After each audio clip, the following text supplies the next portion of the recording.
Hello दोस्तों, कैसे हैं आप लोग। स्वागत है आप लोग का अपने यूट्यूब चैनल फार्मा साइन में। तो हम लोगों ने पिछले वीडियो में देखा था मेडिसिनल केमिस्ट्री सेकंड का यूनिट फर्स्ट, जिसमें हमने बात किया था जो है 2 मार्क्स के इंपॉर्टेंट क्वेश्चंस के और जो 10 मार्क्स के इंपॉर्टेंट क्वेश्चंस के। ठीक है, इस वीडियो में हम लोग बात करेंगे इंडस्ट्रियल फार्मेसी फर्स्ट, जो कि बी फॉर्म 5th सेमेस्टर का सब्जेक्ट है। इसमें हम देखेंगे unit first and unit second का इंपॉर्टेंट क्वेश्चन, जो कि 2 मार्क्स का कौन कौन से बन सकते हैं, उसका सोल्यूशन देखेंगे हम।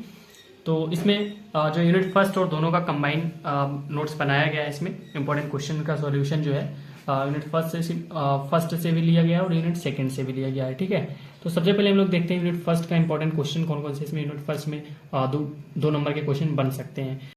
तो हमने इसमें प्रीवियस ईयर के जो है क्वेश्चन पेपर के एनालिसिस से देखा है कि इसमें यूनिट फर्स्ट में जो है ज्यादातर बेसिकली 2 ही नंबर के क्वेश्चन ज्यादा आते हैं और उसके बाद 7 नंबर के क्वेश्चन आते हैं। इसमें 10 नंबर के क्वेश्चन कभी कभी आए होंगे, मतलब लगभग आते नहीं है इसमें 10 नंबर के क्वेश्चन। ठीक है, तो यूनिट फर्स्ट जो हमारा है इसमें यूनिट फर्स्ट में हमारा प्री फॉर्मुलेशन स्टडीज है, फिजिकल प्रॉपर्टीज है, केमिकल प्रॉपर्टीज है। ठीक है, और इसमें BCS क्लासिफिकेशन ऑफ ड्रग है। इसमें से 2 नंबर के क्वेश्चन बहुत ज्यादा आते हैं, तो ये यूनिट जो है 2 नंबर के लिए बहुत ज्यादा इंपॉर्टेंट है।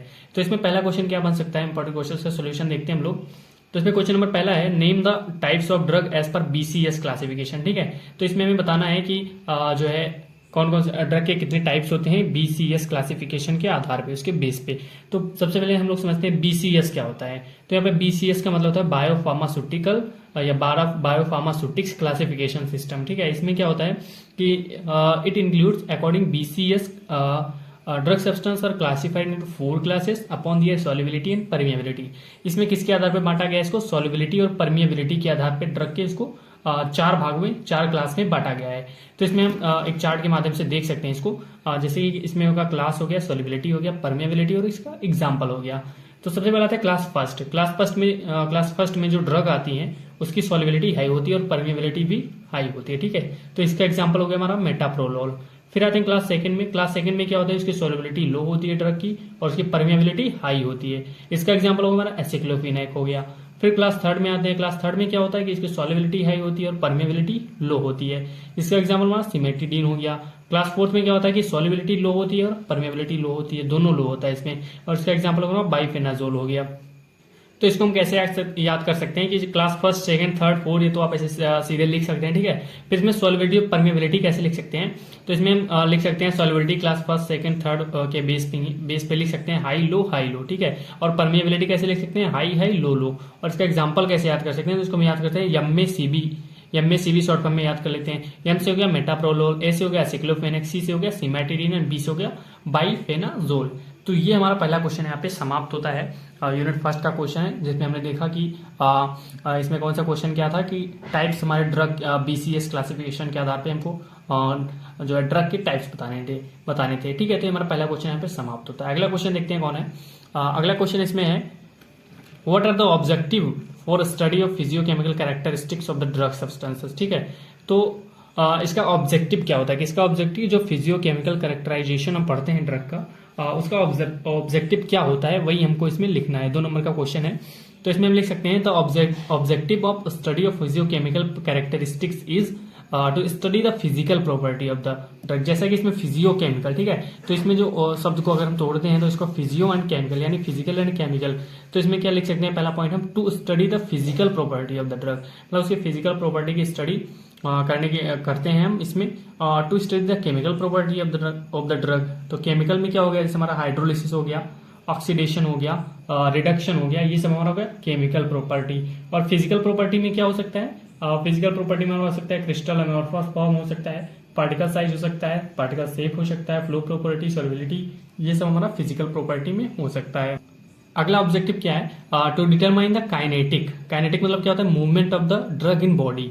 तो to determine the kinetic and solubility of the drug. ठीक है, काइनेटिक और सॉल्युबिलिटी ऑफ ड्रग, जो ड्रग की काइनेटिक और सॉल्युबिलिटी होती है उसको डिटरमाइन करने में इसका हम फिजियोकेमिकल कैरेक्टराइजेशन को का स्टडी करते हैं। ठीक है, अगला इसमें क्या लिखते हैं, तो establish compatibility with common excipients and to develop stable safe and effective dosage form.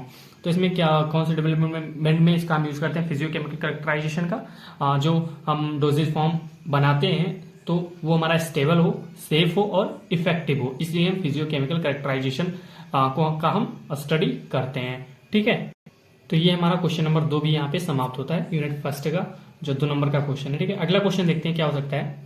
अगला क्वेश्चन है amorphous and crystalline dosage form which will give more stable dosage form and why. मतलब क्या करना है हमें, अमॉर्फस फॉर्म क्या होता है, क्रिस्टलाइन डोसेज फॉर्म क्या होता है, और इसमें कौन सा हमारा ज्यादा स्टेबल है, इसके बारे में हमको लिखना है। ठीक है, तो इसमें हम क्या लिख सकते हैं, on the basis of internal structure and solid form are divided into crystal form and amorphous form. तो इसमें क्रिस्टलाइन फॉर्म में और अमॉर्फस फॉर्म में 2 भागों में बांटा गया है। किसके बेसिस पे, इंटरनल स्ट्रक्चर, आंतरिक संरचना होती है हमारे सॉलिड फॉर्म की, तो उसके आधार पे हम इसको 2 भागों में बांटते हैं। एक होता है क्रिस्टलाइन फॉर्म होता है, एक होता है अमॉर्फस फॉर्म होता है। क्रिस्टलाइन फॉर्म में क्या हो सकता है, it is arranged in the highly ordered form and it is associated with 3 dimensional array. ठीक है, तो इसमें क्या कह सकते हैं इसको हम कि ये जो है हाईली ऑर्डर में अरेंज्ड होते हैं। ठीक है, और ये किससे एसोसिएट होते हैं, मतलब किससे जुड़े होते हैं, वो होते हैं, तो ये हमारे 3D इसको हम कैसे 3D से जुड़े हुए होते हैं। ठीक है, और इसमें जो थर्मोडायनेमिक एनर्जी होती है लोअर होती है, ये ज्यादा स्टेबल होते हैं क्रिस्टलाइन फॉर्म, और इसकी सॉल्युबिलिटी जो होती है लेस होती है, कम होती है, क्योंकि ज्यादा जितना बड़ा पार्टिकल्स आपका बड़ा होगा उतनी उसकी सॉल्युबिलिटी कम होगी। ठीक है, अमॉर्फस फॉर्म में क्या होता है, इन अमॉर्फस फॉर्म एटम्स और molecules randomly placed in a liquid. तो ये रैंडमली प्लेस्ड होते हैं लिक्विड में, एक दूसरे से जुड़े हुए, जिसमें डिस्ट्रीब्यूट होते हैं। ठीक है, they do not have any fixed internal structure. उसका जो आंतरिक संरचना होती है, इंटरनल स्ट्रक्चर होता है, वो फिक्स नहीं होता है, मतलब अलग अलग होता है, किसी एक शेप में नहीं होता पर्टिकुलर, वो उसमें डिस्ट्रीब्यूट हुआ होता है। और इसमें जो थर्मोडायनेमिक एनर्जी होती है वो ज्यादा होती है। क्रिस्टलाइन में क्या होता है, कम होता है, अमॉर्फस में ज्यादा होता है। इसकी स्टेबिलिटी क्या होती है, अमॉर्फस में कम होती है। ठीक है, और इसकी जो सॉल्युबिलिटी होती है वो ज्यादा होती है अमॉर्फस की, क्योंकि अगर छोटे पार्टिकल्स को आप पानी में सॉल्युबल करेंगे, घोलेंगे उसको, तो जल्दी खुल जाएगा। ठीक है, इसकी सॉल्युबिलिटी ज्यादा रहेगी। तो ये जो अमॉर्फस फॉर्म है इसकी सॉल्युबिलिटी ज्यादा रहेगी। अब इसका एग्जांपल देख लेते हैं, जैसे नोवोबायोसिन है। तो नोवोबायोसिन क्या होता है, in the amorphous form it is well absorbed. Amorphous form में क्या होता है, ये अच्छी तरह से एब्जॉर्ब हो जाता है। But when it is formulated in suspension, लेकिन जब इसको सस्पेंशन में बनाया जाता है, it get converted into stable crystalline form. ये किस में कन्वर्ट हो जाता है, एक स्टेबल क्रिस्टलाइन फॉर्म में कन्वर्ट हो जाता है, और ये जो अब्जॉर्बेंस रेट है इसका वो कम हो जाता है। ठीक है, तो ये हमारा नोवोबायोसिन का एग्जाम्पल हो गया। फिर दूसरा एग्जाम्पल देखते हैं, the crystalline form of penicillin G. तो पेनिसिलिन जी का क्रिस्टलाइन फॉर्म होता है, इस पोटेशियम और sodium salt is considerably more stable and result in excellent therapeutic response than amorphous form. तो इसका जो क्रिस्टल फॉर्म होता है ज्यादा जो है इसका थेरेपेटिक रिस्पॉन्स जो होता है ज्यादा होता है, किसके कंपेरिजन में, अमॉर्फस फॉर्म के। तो ये हमारा क्वेश्चन हुआ यहाँ पे कि amorphous form and crystalline form जो है डोसेज फॉर्म में कौन सा ज्यादा स्टेबल है और क्यों है। तो ये हमारा आंसर हो गया, 2 नंबर का क्वेश्चन था। अगला देखते हैं इसमें क्या हो सकता है। अगला जो क्वेश्चन है, what do you mean by pre formulation studies. ठीक है, तो प्री फॉर्मुलेशन स्टडी से हम क्या समझते हैं। पहला टॉपिक यूनिट फर्स्ट का 2 नंबर में पूछा गया है, तो इसमें हम क्या लिख सकते हैं कि प्री फॉर्मुलेशन स्टडी से हमारा मतलब क्या है, इसको हम क्या समझते हैं। तो इसमें लिख सकते हैं, the meaning of pre formulation refers to the step to be undertaken before formulation. ठीक है, तो इसमें लिख सकते हैं कि जो प्री फॉर्मुलेशन का मतलब क्या होता है कि जो फॉर्मुलेशन करते हैं, उसको बनाते हैं, उसके पहले का स्टेप क्या कहलाता है, प्री फॉर्मुलेशन कहलाता है। Pre formulation include determination of physical and chemical properties of drug substance with the goal of developing a new drug which is safe, stable and efficacious। तो efficacious सॉरी। तो इसमें क्या होता है कि प्री फॉर्मुलेशन में और क्या क्या जुड़ा होता है, इसमें जो हम इसका डिटर्मिनेशन करते हैं फिजिकल एंड केमिकल प्रॉपर्टीज जो ड्रग की होती है उसका डिटर्मिनेशन करते हैं। इसका मेन जो गोल होता है ये होता है कि जो हम ड्रग बनाते हैं वो हमारा सेफ हो, स्टेबल हो और इफेक्टिव हो। ठीक है, तो इसका ये गोल होता है। और इसमें हम क्या लिख सकते हैं, the purpose of the pre formulation studies to generate useful information for the formulator in the development of a stable and bioavailable dosage form। तो इसका और क्या पर्पस होता है, इसका एक पर्पस ये भी हो सकता है प्री फॉर्मुलेशन स्टडी का कि ये जो है हमारे जो महत्वपूर्ण इन्फॉर्मेशन है, महत्वपूर्ण सूचनाएं या यूजफुल इन्फॉर्मेशन है उसको बनाते हैं। ठीक है, तो डेवलपमेंट करते हैं stable and bioavailable dosage form में। Pre formulation testing is initial step in the development of the new dosage form. तो ये जो है प्री फॉर्मुलेशन जो टेस्टिंग होती है ये पहला स्टेप होता है हमारे जो नए डोजेज फॉर्म के डेवलपमेंट में। जब आप कोई नया डोजेज फॉर्म बनाते हैं तो प्री फॉर्मुलेशन टेस्ट क्या है, पहला स्टेप होता है, पहला कदम होता है। ठीक है, तो ये क्वेश्चन भी हमारा यहाँ पे समाप्त होता है। अब देखते हैं अगला क्वेश्चन क्या हो सकता है। क्वेश्चन है write about difference between the dextrorotatory and levo rotatory. तो ये हमें बताना है डेक्स्ट्रोरोटेटरी क्या होता है, लीवो रोटेटरी क्या होता है। तो इसको हम कॉलम वाइज बना के लिख सकते हैं, ठीक है, क्योंकि जब हमें इसमें किसी में डिफरेंस बताना रहता है तो एक तरफ हम पहला वाला लिखते हैं, दूसरी तरफ दूसरा वाला।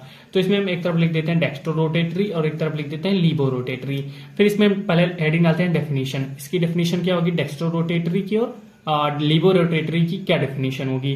तो dextrorotatory is a term that refers to a chemical compound that can rotate plane polarize light to right side. तो इसमें क्या होता है डेक्स्ट्रोरोटेटरी क्या होते हैं कि ये केमिकल कंपाउंड्स होते हैं जो हमारे प्लेन पोलराइज जो पीपीएल होती है, प्लेन पोलराइज लाइट होती है, उसको राइट साइड में रोटेट करते हैं। जबकि लीवो रोटेटरी में क्या होता है कि ये केमिकल कंपाउंड होते हैं लेकिन जो प्लेन पोलराइज लाइट होती है इसको लेफ्ट साइड में रोटेट करते हैं, ठीक है। यहाँ पे राइट साइड है और यहाँ पे लेफ्ट साइड है। एल से हो गया लीवो और लीवो से एल से ही हो गया लेफ्ट साइड, ठीक है, और डेक्स्ट्रो में राइट साइड इसका ऑपोजिट हो गया, ठीक है। अब इसमें रोटेशन ऑफ लाइट कहाँ से होता है, राइट साइड और क्लॉकवाइज इसमें हो गया, एंड इसमें लेफ्ट साइड और एंटी क्लॉकवाइज इसको कहते हैं। फिर इसमें क्या स्पेसिफिक रोटेशन क्या होता है, डेक्स्ट्रो रोटेटरी में पॉजिटिव होता है एंड लीवो रोटेटरी में निगेटिव होता है।